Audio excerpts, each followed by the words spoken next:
was almost finished, and I realized I haven't done a vampire film, unless you count Renfield.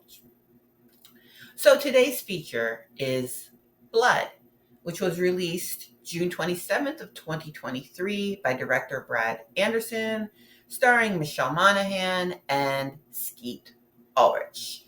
And the story is about Michelle Monaghan is moving to a new home, starting a new life, turning a new page, starting fresh from her divorce to Skeet Ulrich. And it seems like the divorce is not complete, either that or they are re-engaging in a custody battle.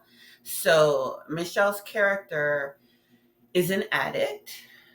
She's also a nurse who works long hours, but because of her addiction, she was not the best parent for a while, and then also had to go to rehab for a while. So Skeet Ulrich was the main parent, the main caregiver during all that time.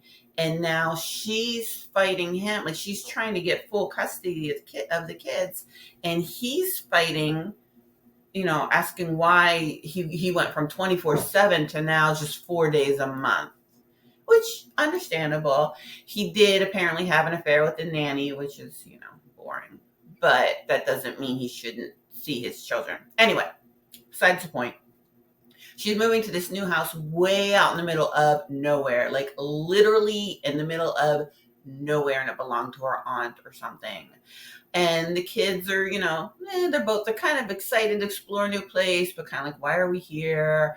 And they have this really cute dog named Pippin, and Pippin runs away and is gone for some time. And then Pippin returns all weird and like rabid, like Cujo. And he bites the son, Owen. And they take Owen to the hospital. And of course, Michelle Monaghan is all freaked out because if these kids get hurt while in her care, that's going to affect her custody. Plus, as a mother, she doesn't want to see her kids get hurt. They take Owen to the hospital. Nobody can understand what's going on with him. He is, his stats are off the chart. He keeps stopping breathing at times, and or his blood pressure will escalate. And the only thing that seems to help him is he has a craving for blood, and if he's allowed to actually drink the blood. So as a mother, desperate to make sure her child is healthy, Michelle Monaghan, being a nurse, has access to blood and also goes to some desperate lengths to make sure that Owen has his blood. And that's the twist on this film. And that's what makes it interesting. She obviously has to keep this hidden. Skeet Ulrich can never find out. And I just love to say the name Skeet. And let me Skeet. Okay, I got it out of my system. Honestly, what really happens is whenever I think about Skeet Ulrich, I think about how much I would love to go back in time and watch Scream for the first time. I've watched it multiple times since, and I enjoy it, but never like that first time. Like, I kind of wish I could see it with no preconceived notions at all going into it. So that's why I keep wanting to say Skeet. But the whole story really is about a mother and a mother's love for a child and sacrifice and addiction. I mean, now this kid's really kind of addicted to blood and needs it to survive. So it's an interesting film. It received mixed reviews, but I liked it. It kept me going. I knew where it was going to go. There was no surprise twists. Everything that came up, I was like, here we go. I knew that, but I still enjoyed it. I felt like it was, beautifully filmed. I felt like the acting was good. And as I said, I kind of just needed a vampire film in my Halloween month. Every October, I watch my favorite vampire movie of all time, 30 Days of Night.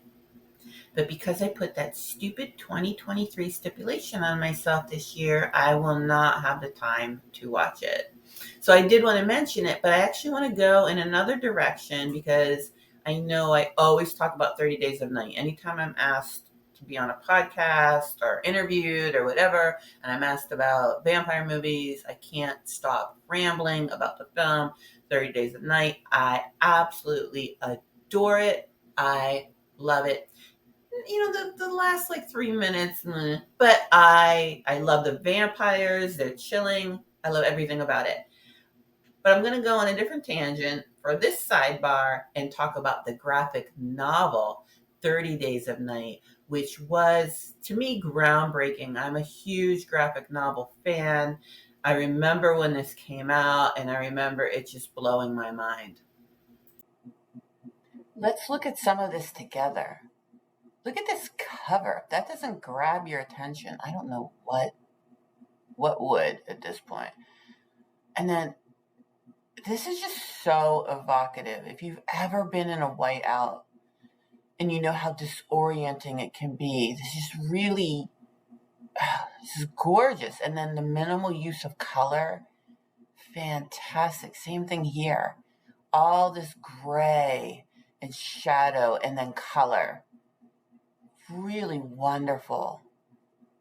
This is just a creepy graphic novel. I don't think and I love graphic novels and I read them constantly. I feel like this one creeped me out more than any other that I've ever read. It just is fantastic. And it kind of reminds you of the film. I don't want to show too much, but you've probably seen the movie 30 Days of Night. If you have not experienced a graphic novel, I highly recommend it. Look at these images. Look at that. Wow. Amazing. Just amazing. It's gorgeous.